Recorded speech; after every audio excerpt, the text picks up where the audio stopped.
नमस्कार दोस्तों, मैं हूं एलन। प्रभु के सभी विश्वासी उत्सुकता से उसकी वापसी की प्रतीक्षा कर रहे हैं। आज हम प्रभु यीशु की भविष्यवाणियों पर संगति करेंगे और प्रभु की वापसी को लेकर विभिन्न मतों के बारे में चर्चा करेंगे। ज्यादातर लोगों ने प्रभु की वापसी को बादलों पर उतरने तक सीमित किया है, लेकिन बाइबल में प्रभु यीशु द्वारा की गई भविष्यवाणियों के अनुसार वह मनुष्य के पुत्र के रूप में लौटेगा और वचन बोलेगा।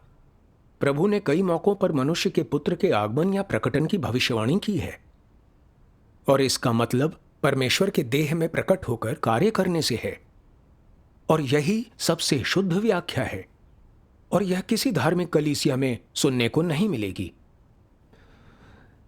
मनुष्य के पुत्र का आगमन या प्रकटन एक बहुत बड़ा रहस्य है, जिसे परमेश्वर के प्रकटन और कार्य का स्वागत किए बिना कोई भी मनुष्य नहीं जान पाएगा। बाइबल में प्रभु की वापसी के बारे में बहुत सी भविष्यवाणियां हैं, लेकिन उनमें से ज्यादातर भविष्यवाणियां इंसानों से, जैसे कि प्रेरितों या नबियों से आईं या स्वर्गदूतों की ओर से आईं। ज्यादातर भविष्यवाणियां इंसानों के हवाले से हैं। वे प्रभु को बादलों पर उतरते देखने को तरस रहे हैं, लेकिन असल में प्रभु की वापसी एक अच्छे से रखा गया रहस्य है। प्रभु यीशु ने कहा था, उस दिन और उस घड़ी के विषय में कोई नहीं जानता, न स्वर्ग के दूत और न पुत्र, परंतु केवल पिता। चूंकि उस दिन या घड़ी के बारे में कोई नहीं जानता, स्वर्ग के दूत भी नहीं जानते या पुत्र भी नहीं, तो बाइबल में प्रभु की वापसी को लेकर की गई इंसानों या स्वर्ग दूतों की कोई भी भविष्यवाणी सही कैसे हो सकती है? वे सही नहीं हो सकती।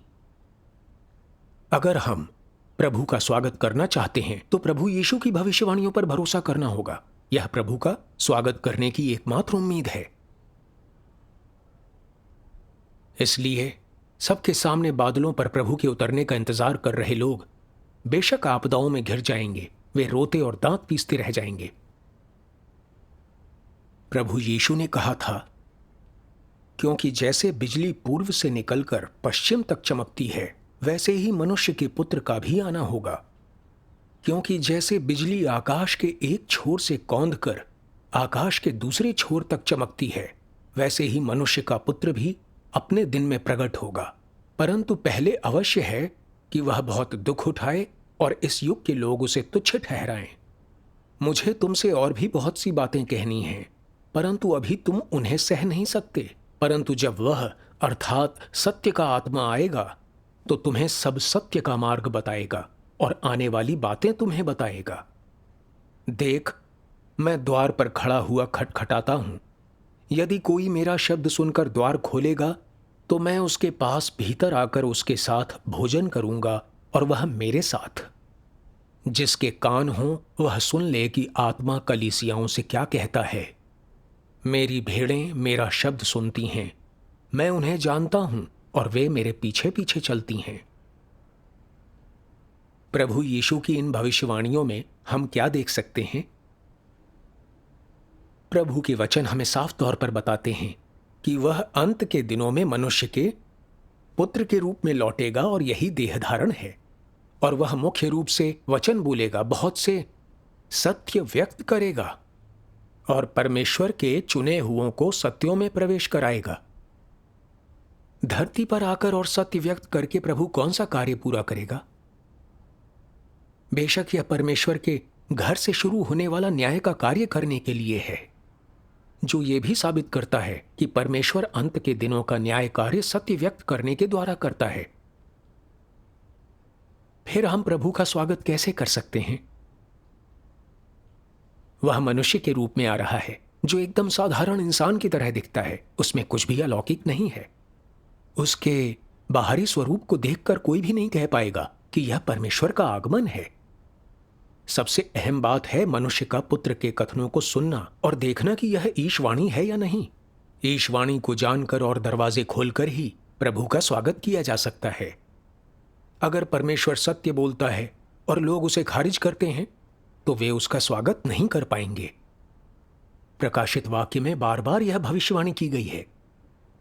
जिसके कान हो वह सुन ले कि आत्मा कलीसियाओं से क्या कहता है। 7 बार इसका उल्लेख किया गया है। इसलिए प्रभु का स्वागत करने के लिए परमेश्वर की वाणी सुनना अहम है।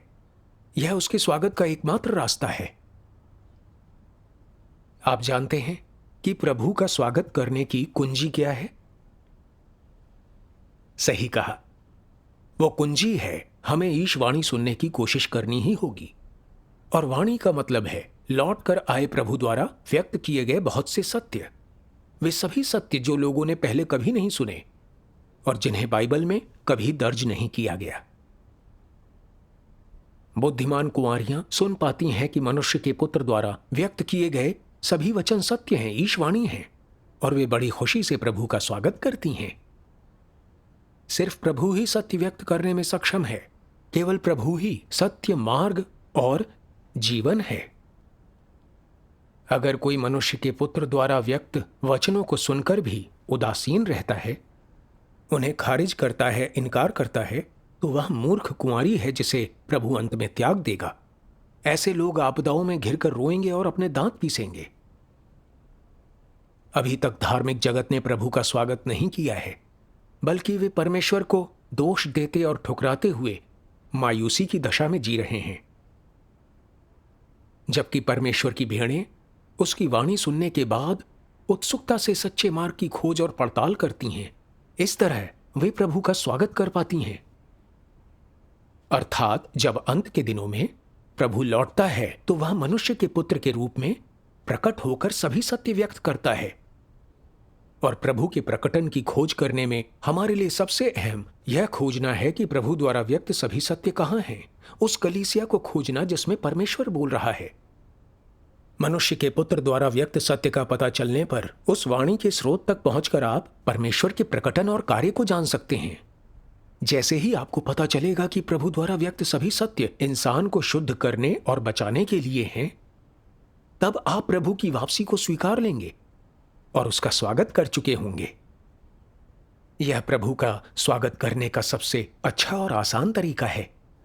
आसमान को घूरने की जरूरत नहीं, बादलों से उतरते प्रभु का स्वागत करने के लिए पहाड़ पर भी खड़े होने की जरूरत नहीं, 24 घंटे प्रार्थना या उपवास रखने की भी जरूरत नहीं।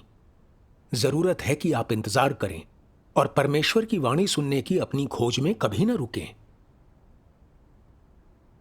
आप में से कुछ लोग शायद यह सोच रहे होंगे, हम परमेश्वर की वाणी सुनकर उसे कैसे पहचान सकते हैं?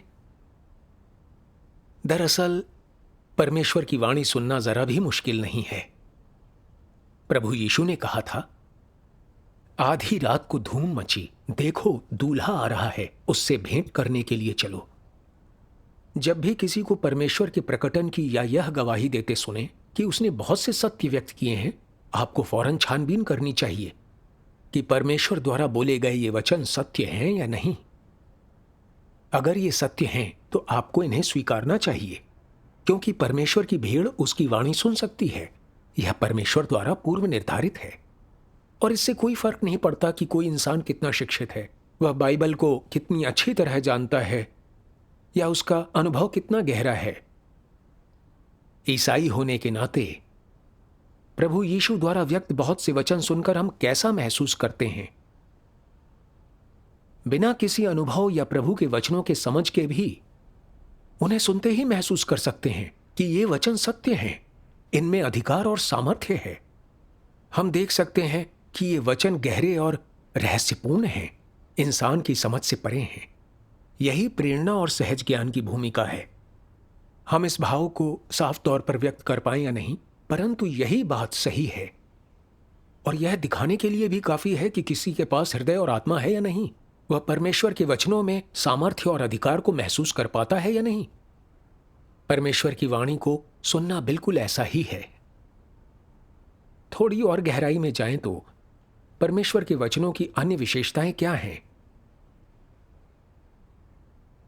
परमेश्वर के वचन हमारे जीवन के लिए पोषण देते हैं, रहस्यों पर से पर्दा हटाते हैं, नया युग शुरू करते हैं और पुराने युग को समाप्त करते हैं। जैसे कि प्रभु यीशु लोगों की चरवाही, सिंचन और आपूर्ति के लिए कभी भी और कहीं भी सत्य व्यक्त करने में सक्षम था। प्रभु ने स्वर्ग के राज्य के रहस्यों का भी खुलासा किया, इंसान को स्वर्ग के राज्य को जाने वाला पश्चाताप का मार्ग दिया, अनुग्रह के युग की शुरुआत की, व्यवस्था के युग को समाप्त किया और मानव जाति के छुटकारे का कार्य पूरा किया। यह कार्य कोई इंसान पूरा नहीं कर सकता था। क्या ऐसा नहीं है? तो फिर इन दिनों एक मनुष्य का पुत्र कई वर्षों से वचन बोल रहा है, बहुत से सत्य व्यक्त कर रहा है, जिन्हें पढ़कर बहुत से लोगों को लगा है कि ये पवित्र आत्मा के कथन और परमेश्वर की वाणी है, और अब उन्हें यकीन है कि सत्य व्यक्त कर रहा मनुष्य का पुत्र ही लौट कर आया प्रभु यीशु है, और वही है जो देहधारी सर्वशक्तिमान परमेश्वर है। उसी ने मानव जाति को स्वच्छ बनाने और बचाने के लिए सभी सत्य व्यक्त किए हैं। परमेश्वर की 6000 वर्षीय प्रबंधन योजना के रहस्यों को खोला है, और वह परमेश्वर के घर से शुरू होने वाला न्याय कार्य कर रहा है। उसने राज्य के युग की शुरुआत की है और अनुग्रह के युग का अंत किया है। क्या सभी ईशवाणी सुनने के लिए सर्वशक्तिमान परमेश्वर के कुछ वचन सुनना चाहते हैं? सर्वशक्तिमान परमेश्वर के कथनों के कुछ अंश पढ़ते हैं। सर्वशक्तिमान परमेश्वर कहते हैं, मैं कभी यहोवा के नाम से जाना जाता था, मुझे मसीहा भी कहा जाता था, और लोग कभी मुझे प्यार और सम्मान से उद्धारकर्ता यीशु भी कहते थे।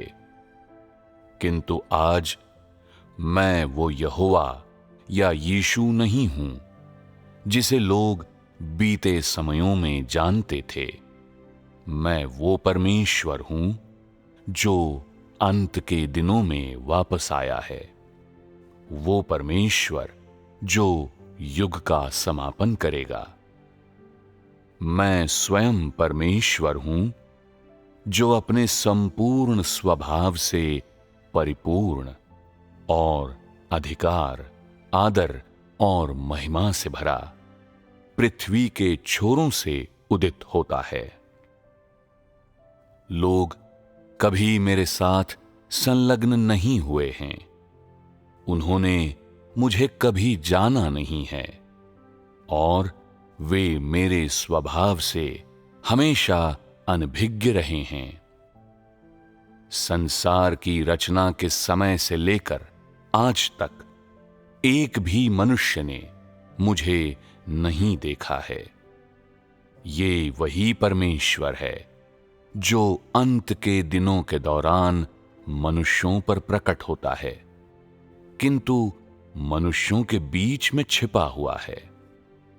वो सामर्थ्य से भरपूर और अधिकार से लबालब भरा हुआ, दहकते हुए सूर्य और धधकती हुई आग के समान सच्चे और वास्तविक रूप में मनुष्यों के बीच निवास करता है।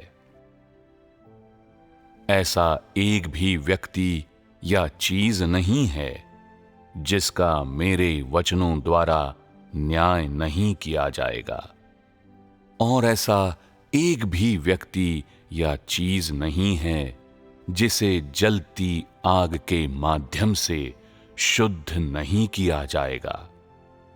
अंततः मेरे वचनों के कारण सारे राष्ट्र धन्य हो जाएंगे, और मेरे वचनों के कारण टुकड़े टुकड़े भी कर दिए जाएंगे। इस तरह अंत के दिनों के दौरान सभी लोग देखेंगे कि मैं ही वो उद्धार करता हूं जो वापस लौट आया है, और मैं ही वो सर्वशक्तिमान परमेश्वर हूं जो समस्त मानव जाति को जीतता है। और सभी देखेंगे कि मैं ही एक बार मनुष्य के लिए पाप बलि था, किंतु अंत के दिनों में मैं सूर्य की ज्वाला भी बन जाता हूं जो सभी चीजों को जला देती है, और साथ ही मैं धार्मिकता का सूर्य भी बन जाता हूं जो सभी चीजों को प्रकट कर देता है। अंत के दिनों में ये मेरा कार्य है। मैंने इस नाम को इसलिए अपनाया और मेरा ये स्वभाव इसलिए है ताकि सभी लोग देख सकें कि मैं एक धार्मिक परमेश्वर हूं, दहकता हुआ सूर्य हूं और धधकती हुई ज्वाला हूं, और ताकि सभी मेरी एक सच्चे परमेश्वर की आराधना कर सकें और ताकि वे मेरे असली चेहरे को देख सकें। मैं केवल इस्राएलियों का परमेश्वर नहीं हूं और मैं केवल छुटकारा दिलाने वाला नहीं हूं। मैं समस्त आकाश, पृथ्वी और महासागरों के सारे प्राणियों का परमेश्वर हूं। पूरे ब्रह्मांड में मैं अपना कार्य कर रहा हूं और पूरब में असंख्य गर्जनाएं निरंतर जारी हैं और सभी राष्ट्रों और संप्रदायों को झकझोर रही हैं।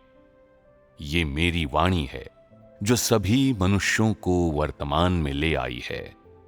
मैं अपनी वाणी से सभी मनुष्यों को जीत लेता हूं, उन्हें इस धारा में बहाता हूं और उनसे अपने सामने समर्पण करवाता हूं, क्योंकि मैंने बहुत पहले पूरी पृथ्वी से अपनी महिमा वापस लेकर उसे नए सिरे से पूरब में जारी किया है। भला कौन मेरी महिमा देखने के लिए लालायित नहीं होता? कौन बेसब्री से मेरे लौटने का इंतजार नहीं करता? किसे मेरे पुनः प्रकटन की प्यास नहीं है? कौन मेरी सुंदरता देखने के लिए नहीं तरसता? कौन प्रकाश में नहीं आना चाहता? कौन कनान की समृद्धि नहीं देखना चाहता? किसे उद्धारकर्ता के लौटने की लालसा नहीं है? कौन उसकी आराधना नहीं करता जो सामर्थ्य में महान है? मेरी वाणी पूरी पृथ्वी पर फैल जाएगी।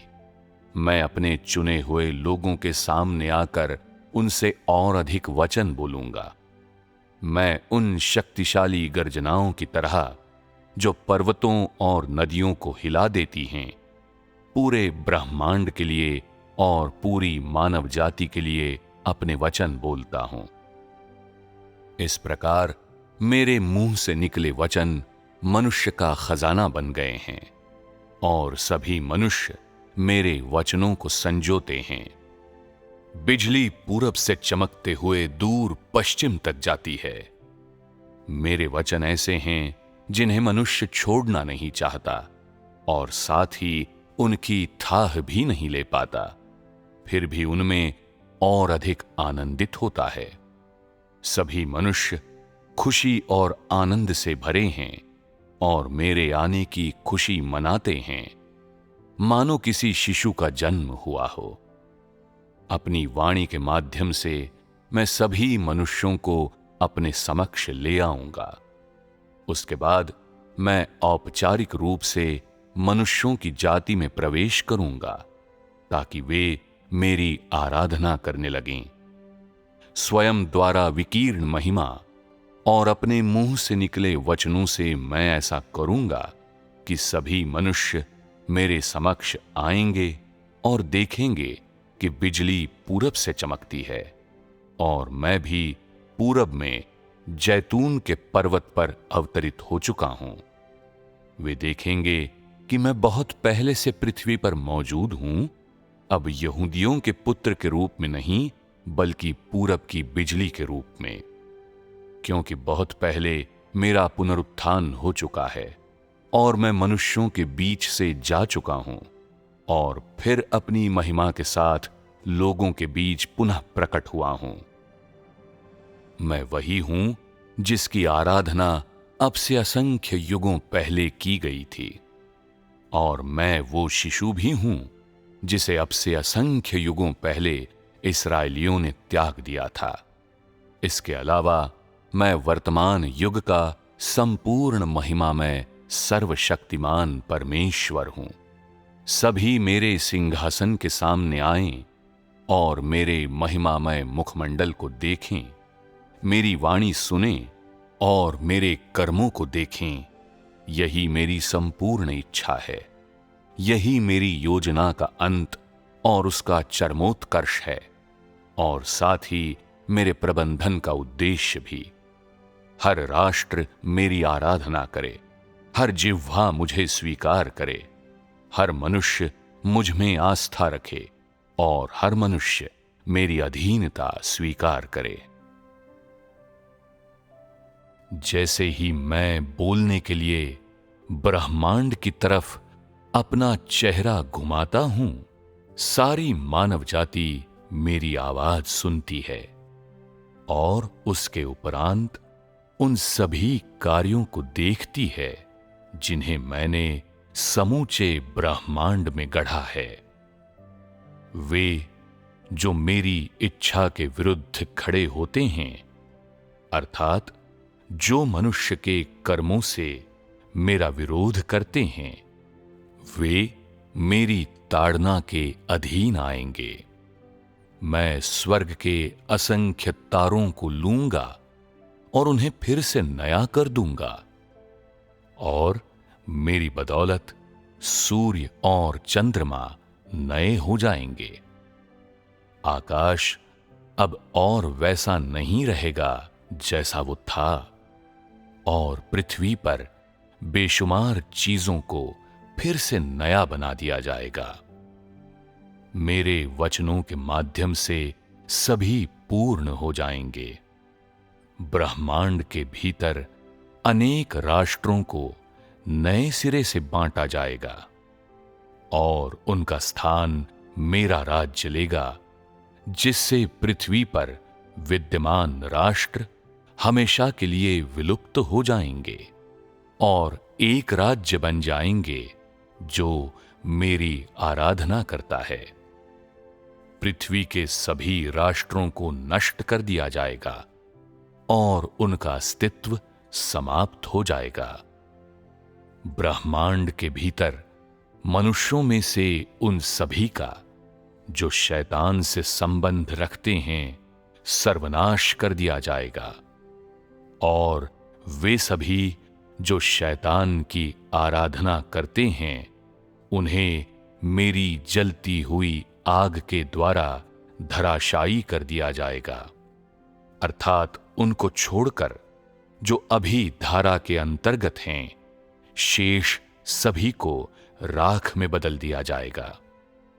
जब मैं बहुत से लोगों को ताड़ना देता हूं, तो वे जो धार्मिक संसार में हैं, मेरे कार्यों के द्वारा जीते जाने के उपरांत भिन्न भिन्न अंशों में मेरे राज्य में लौट आएंगे, क्योंकि उन्होंने एक श्वेत बादल पर सवार पवित्र जन के आगमन को देख लिया होगा।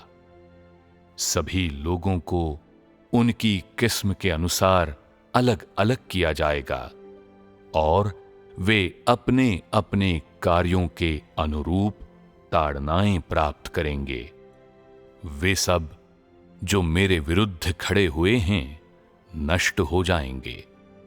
जहां तक उनकी बात है जिन्होंने पृथ्वी पर अपने कर्मों में मुझे शामिल नहीं किया है, उन्होंने जिस तरह अपने आप को दोष मुक्त किया है, उसके कारण वे पृथ्वी पर मेरे पुत्रों और मेरे लोगों के शासन के अधीन निरंतर अस्तित्व में बने रहेंगे।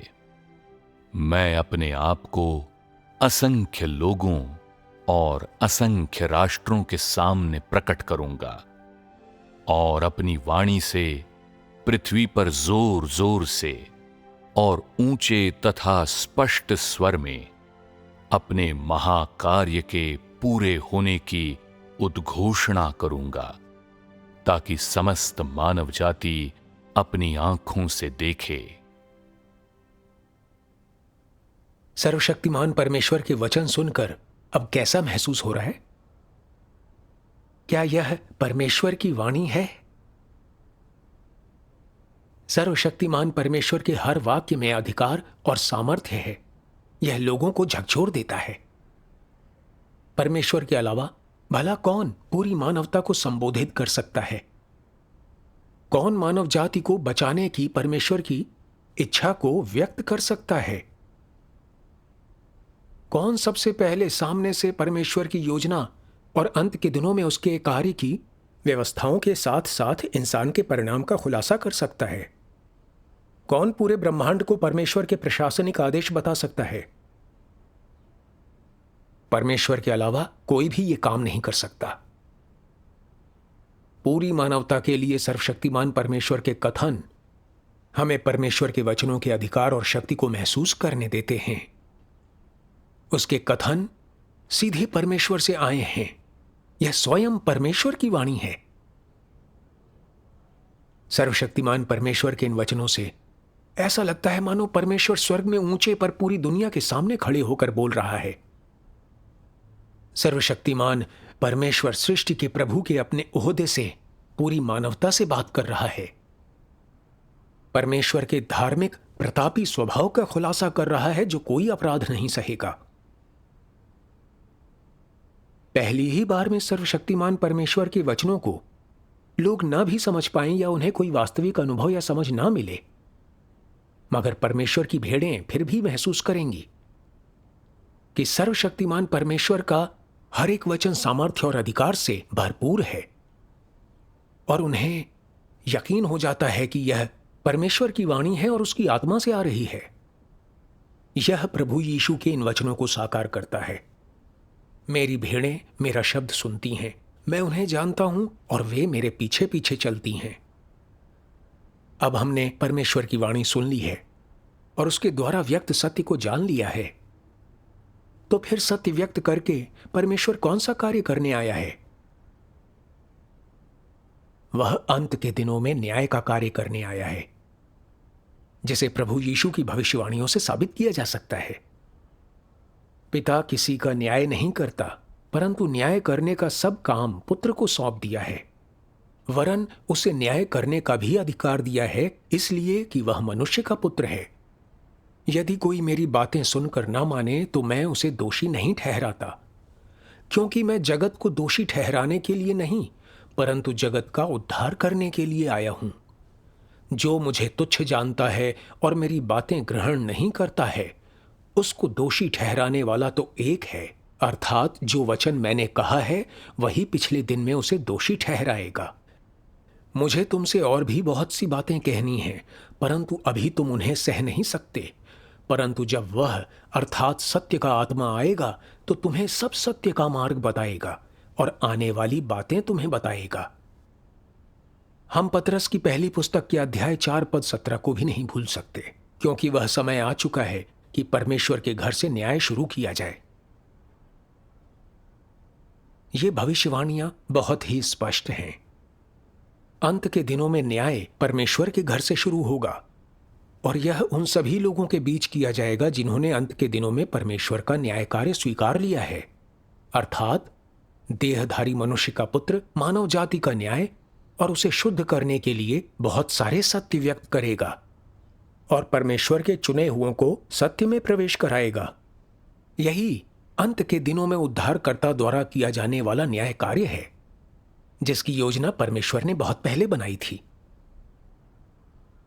अब सर्वशक्तिमान परमेश्वर देह में मनुष्य का पुत्र कुछ समय पहले आकर सबके उद्धार के लिए सभी सत्य व्यक्त कर रहा है, जिसने पूरी दुनिया, सभी धर्मों और क्षेत्रों में खलबली मचा दी है।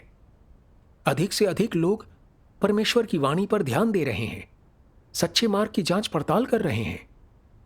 सर्वशक्तिमान परमेश्वर ने परमेश्वर की 6000 वर्षीय प्रबंधन योजना के सभी प्रमुख रहस्यों का ही खुलासा नहीं किया है, बल्कि उसने हमें सत्य के रहस्य भी बताए हैं, जैसे कि मानव जाति के प्रबंधन में परमेश्वर का लक्ष्य क्या है, वह उसे बचाने के अपने कार्य के 3 चरण कैसे पूरे करता है, देह धारण के रहस्य और बाइबल के पीछे की असली कहानी क्या है। और तो और सर्वशक्तिमान परमेश्वर ने शैतान द्वारा मानव जाति के भ्रष्ट बनाए जाने के सत्य और हमारी शैतानी प्रकृति का भी खुलासा किया है। उसने हमारे लिए व्यवहारिक मार्ग भी बताया है ताकि हम पूरी तरह से बचाए जा सकें। सर्वशक्तिमान परमेश्वर ने हर किस्म के इंसान के परिणाम, लोगों की अंतिम मंजिल पर से पर्दा उठाया है, बताया है कि कैसे परमेश्वर युग का समापन करेगा और किस तरह मसीह का राज्य प्रकट होगा। सत्य के इन रहस्यों में से हर एक का खुलासा कर दिया गया है। सर्वशक्तिमान परमेश्वर ने लाखों वचन बोले हैं और ये मानव जाति का न्याय और उसे शुद्ध करने में इस्तेमाल होने वाले सत्य हैं। यही अंत के दिनों में परमेश्वर द्वारा किया जाने वाला न्याय कार्य है। मानव जाति को स्वच्छ कर बचाने के लिए सिर्फ वचनों के जरिए किए जाने वाले कार्य का एक चरण है। फिर सर्वशक्तिमान परमेश्वर न्याय का कार्य पूरा करने के लिए सत्य का इस्तेमाल कैसे करता है। तो आइए देखें उसके वचन क्या कहते हैं। न्याय का कार्य परमेश्वर का अपना कार्य है, इसलिए स्वाभाविक रूप से इसे परमेश्वर द्वारा ही किया जाना चाहिए। उसकी जगह इसे मनुष्य द्वारा नहीं किया जा सकता। चूंकि न्याय सत्य के माध्यम से मानव जाति को जीतना है, इसलिए परमेश्वर निसंदेह अभी भी मनुष्यों के बीच इस कार्य को करने के लिए देहधारी छवि के रूप में प्रकट होगा। अर्थात अंत के दिनों का मसीह दुनिया भर के लोगों को सिखाने के लिए और उन्हें सभी सच्चाइयों का ज्ञान कराने के लिए सत्य का उपयोग करेगा। यह परमेश्वर के न्याय का कार्य है। वर्तमान देह धारण में परमेश्वर का कार्य मुख्य रूप से ताड़ना और न्याय के द्वारा अपने स्वभाव को व्यक्त करना है। इस नींव पर निर्माण करते हुए वह मनुष्य तक अधिक सत्य पहुंचाता है और उसे अभ्यास करने के और अधिक तरीके बताता है, और ऐसा करके मनुष्य को जीतने और उसे उसके भ्रष्ट स्वभाव से बचाने का अपना उद्देश्य हासिल करता है। यही वह चीज है जो राज्य के युग में परमेश्वर के कार्य के पीछे निहित है। अंत के दिनों का मसीह मनुष्य को सिखाने, उसके सार को उजागर करने और उसके वचनों और कर्मों की चीर फाड़ करने के लिए विभिन्न प्रकार के सत्यों का उपयोग करता है। इन वचनों में विभिन्न सत्यों का समावेश है, जैसे कि मनुष्य का कर्तव्य, मनुष्य को परमेश्वर का आज्ञा पालन किस प्रकार करना चाहिए, मनुष्य को किस प्रकार परमेश्वर के प्रति निष्ठावान होना चाहिए, मनुष्य को किस प्रकार सामान्य मनुष्यता का जीवन जीना चाहिए, और साथ ही परमेश्वर की बुद्धिमत्ता और उसका स्वभाव इत्यादि। ये सभी वचन मनुष्य के सार और उसके भ्रष्ट स्वभाव पर निर्देशित हैं। खास तौर पर वे वचन जो यह उजागर करते हैं कि मनुष्य किस प्रकार परमेश्वर का तिरस्कार करता है, इस संबंध में बोले गए हैं कि किस प्रकार मनुष्य शैतान का मूर्त रूप और परमेश्वर के विरुद्ध शत्रु बल है। अपने न्याय का कार्य करने में परमेश्वर केवल कुछ वचनों के माध्यम से मनुष्य की प्रकृति को स्पष्ट नहीं करता, बल्कि वह लंबे समय तक उसे उजागर करता है, उससे निपटता है और उसकी काट छांट करता है।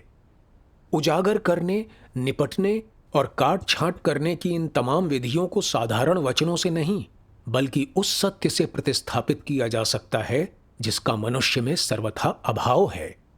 केवल इस तरह की विधियां ही न्याय कही जा सकती हैं। केवल इस तरह के न्याय द्वारा ही मनुष्य को वशीभूत और परमेश्वर के प्रति पूरी तरह से आश्वस्त किया जा सकता है। और इतना ही नहीं, बल्कि मनुष्य परमेश्वर का सच्चा ज्ञान भी प्राप्त कर सकता है।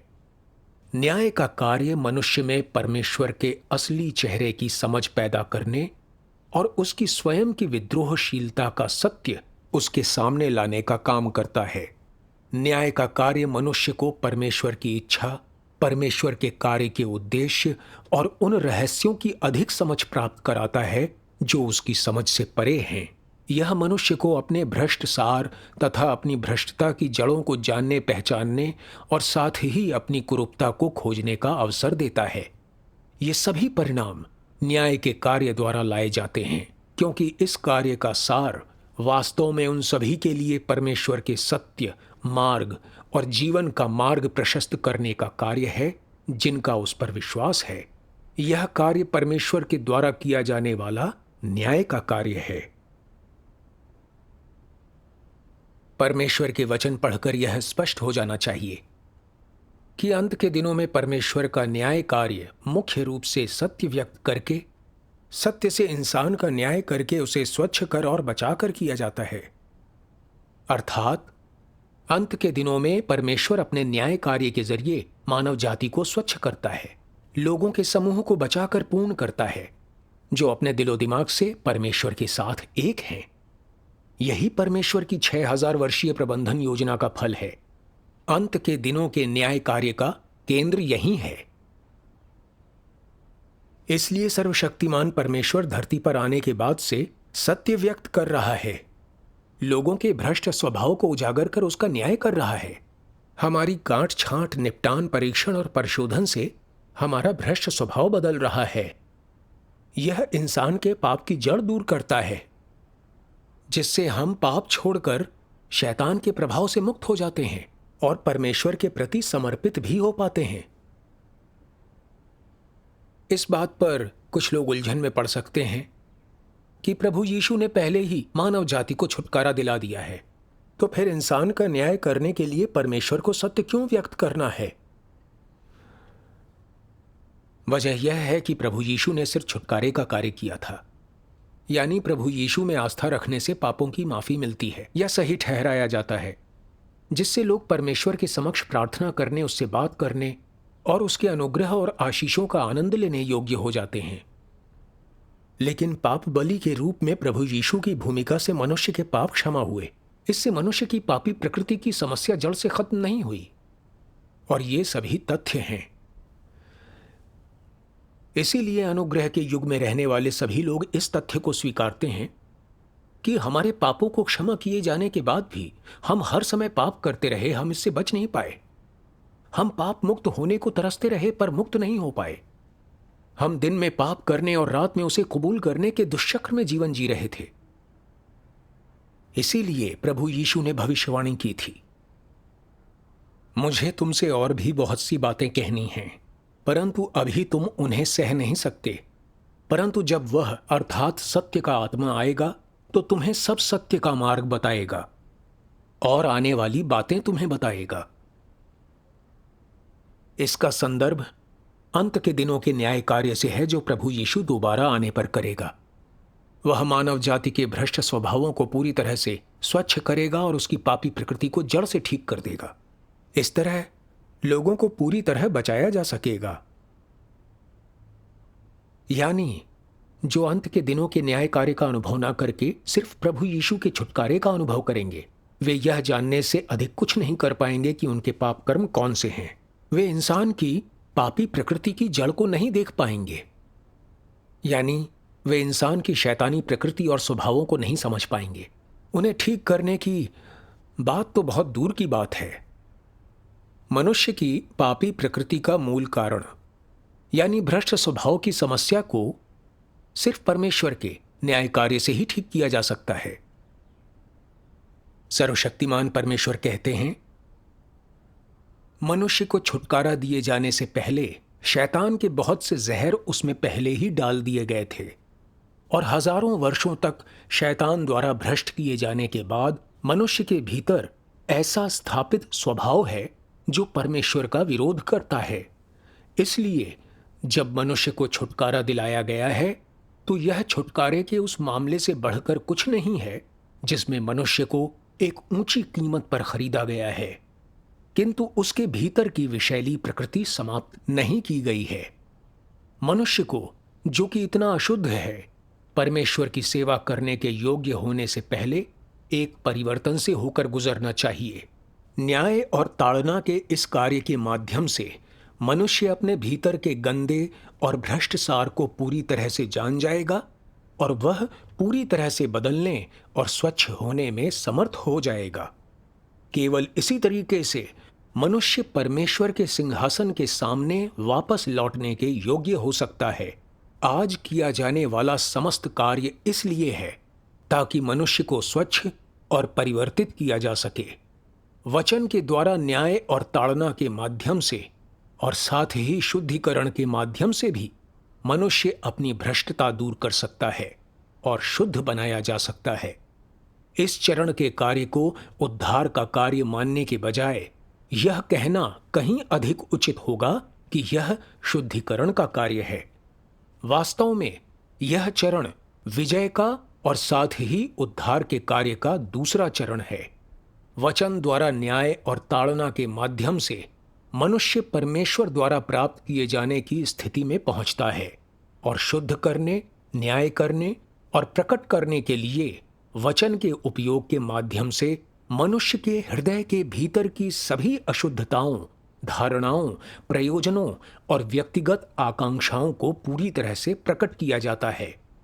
क्योंकि मनुष्य को छुटकारा दिए जाने और उसके पाप क्षमा किए जाने को केवल इतना ही माना जा सकता है कि परमेश्वर मनुष्य के अपराधों का स्मरण नहीं करता और उसके साथ अपराधों के अनुसार व्यवहार नहीं करता। किंतु जब मनुष्य को, जो कि देह में रहता है, पाप से मुक्त नहीं किया गया है, तो वह निरंतर अपना भ्रष्ट शैतानी स्वभाव प्रकट करते हुए केवल पाप करता रह सकता है। यही वह जीवन है जो मनुष्य जीता है, पाप करने और क्षमा किए जाने का एक अंतहीन चक्र। अधिकतर मनुष्य दिन में सिर्फ इसलिए पाप करते हैं ताकि शाम को उन्हें स्वीकार कर सकें। इस प्रकार भले ही पाप बलि मनुष्य के लिए हमेशा के लिए प्रभावी हो, फिर भी वह मनुष्य को पाप से बचाने में सक्षम नहीं होगी। उद्धार का केवल आधा कार्य ही पूरा किया गया है, क्योंकि मनुष्य में अभी भी भ्रष्ट स्वभाव है। मनुष्य के लिए अपने पापों से अवगत होना आसान नहीं है। उसके पास अपनी गहरी जमी हुई प्रकृति को पहचानने का कोई उपाय नहीं है और उसे यह परिणाम प्राप्त करने के लिए वचन के न्याय पर भरोसा करना चाहिए। केवल इसी प्रकार से मनुष्य इस बिंदु से आगे धीरे धीरे बदल सकता है। यद्यपि यीशु ने मनुष्यों के बीच अधिक कार्य किया, फिर भी उसने केवल समस्त मानव जाति की मुक्ति का कार्य पूरा किया और वह मनुष्य की पाप बलि बना। उसने मनुष्य को उसके समस्त भ्रष्ट स्वभाव से छुटकारा नहीं दिलाया। मनुष्य को शैतान के प्रभाव से पूरी तरह से बचाने के लिए यीशु को न केवल पाप बलि बनने और मनुष्य के पाप वहन करने की आवश्यकता थी, बल्कि मनुष्य को उसके शैतान द्वारा भ्रष्ट किए गए स्वभाव से मुक्त करने के लिए परमेश्वर को और भी बड़ा कार्य करने की आवश्यकता थी। और इसलिए अब जबकि मनुष्य को उसके पापों के लिए क्षमा कर दिया गया है, परमेश्वर मनुष्य को नए युग में ले जाने के लिए वापस देह में लौटाया है और उसने ताड़ना एवं न्याय का कार्य आरंभ कर दिया है। यह कार्य मनुष्य को एक उच्चतर क्षेत्र में ले गया है। वे सब जो परमेश्वर के प्रभुत्व के अधीन समर्पण करेंगे, उच्चतर सत्य का आनंद लेंगे और अधिक बड़े आशीष प्राप्त करेंगे। वे वास्तव में ज्योति में निवास करेंगे और सत्य, मार्ग और जीवन प्राप्त करेंगे। परमेश्वर इस धरती पर आकर न्याय का कार्य करने के लिए स्वयं देह धारण कर बहुत से सत्य व्यक्त कर रहा है और लोगों को उजागर करते हुए उनका न्याय कर रहा है। वरना लोग अपनी भ्रष्टता को साफ तौर पर नहीं देख पाते या अपनी प्रकृति और सार को नहीं जान पाते। इस न्याय के जरिए लोग परमेश्वर की धार्मिकता और पवित्रता भी देख पाएंगे, जिससे परमेश्वर के प्रति श्रद्धा भाव पैदा होगा। इस तरीके से हम धीरे धीरे अपने भ्रष्ट स्वभावों को त्याग कर सच्चे इंसान की तरह जिंदगी जी पाएंगे। कह सकते हैं कि इस लक्ष्य को हासिल करने का एकमात्र तरीका यही है कि देहधारी परमेश्वर न्याय का कार्य करने के लिए सत्य व्यक्त करे। इसी वजह से सर्वशक्तिमान परमेश्वर का वचन बोलना और न्याय का कार्य करने के लिए सत्य का इस्तेमाल करना इतना अहम, इतना महत्वपूर्ण और इतना सार्थक है। कोई विश्वासी को पूरी तरह से बचाया जा सकेगा या नहीं और उसे एक अच्छी मंजिल मिलेगी या नहीं, इसकी कुंजी यह है कि क्या वह परमेश्वर के प्रकटन और कार्य का स्वागत कर सकेगा। इस तरह सबसे अहम यह है कि व्यक्ति परमेश्वर की वाणी सुन पाता है या नहीं। बहुत से लोग जिंदगी भर प्रभु में विश्वास रखते हैं, लेकिन परमेश्वर की वाणी सुने या प्रभु का स्वागत किए बिना बूढ़े हो जाते हैं, यानी उनकी सारी मेहनत बेकार चली जाती है। यही वजह है कि परमेश्वर की वाणी सुनने में सक्षम होना यह निर्धारित करने की कुंजी है कि कोई उद्धार हासिल कर पाएगा या नहीं, उसे मंजिल मिलेगी या नहीं। बहुत से लोग सर्वशक्तिमान परमेश्वर के वचन पढ़कर उसे सत्य तो मान लेते हैं, लेकिन फिर भी यह स्वीकार नहीं कर पाते कि वही लौटकर आया प्रभु है। यह वाकई शर्मनाक है, इंसान की मूर्खता और अंधेपन का नतीजा है। जो लोग प्रभु को नहीं जानते वे आपदाओं में घिरकर रोते और दांत पीसते रह जाएंगे। आइए सर्वशक्तिमान परमेश्वर के वचनों का एक अंश पढ़ें। सर्वशक्तिमान परमेश्वर कहते हैं, राज्य के युग में परमेश्वर नए युग की शुरुआत करने, अपने कार्य के साधन बदलने और संपूर्ण युग के लिए काम करने के लिए अपने वचन का उपयोग करता है। वचन के युग में यही वो सिद्धांत है जिसके द्वारा परमेश्वर कार्य करता है। वो देहधारी हुआ ताकि विभिन्न दृष्टिकोण से बोल सके। मनुष्य वास्तव में परमेश्वर को देख सके। जो देह में प्रकट होने वाला वचन है उसकी बुद्धि और चमत्कार को जान सके।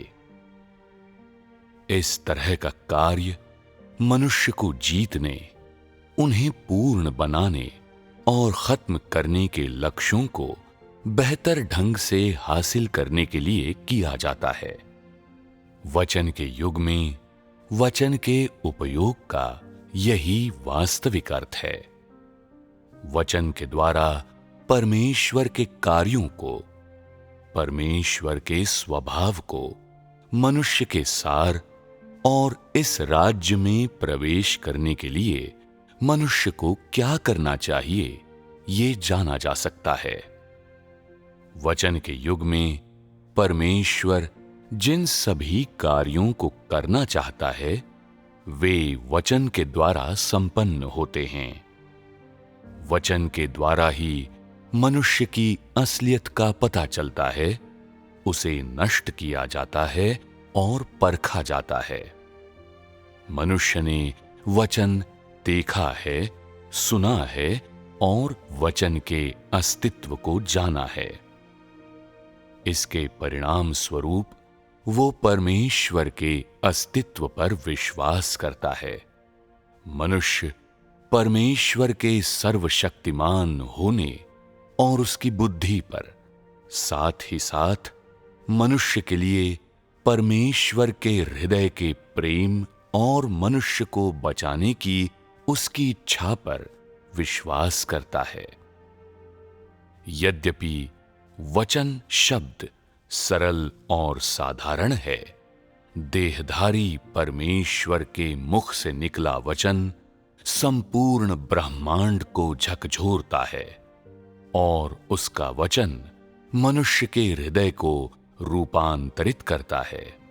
मनुष्य के सभी विचारों और पुराने स्वभाव और समस्त संसार के पुराने स्वरूप में परिवर्तन लाता है। युगों युगों से केवल आज के दिन का परमेश्वर ही इस प्रकार से कार्य करता है और केवल वही इस प्रकार से बोलता और मनुष्य का उद्धार करता है। इसके बाद मनुष्य वचन के मार्गदर्शन में, उसकी चरवाही में और उससे प्राप्त आपूर्ति में जीवन जीता है।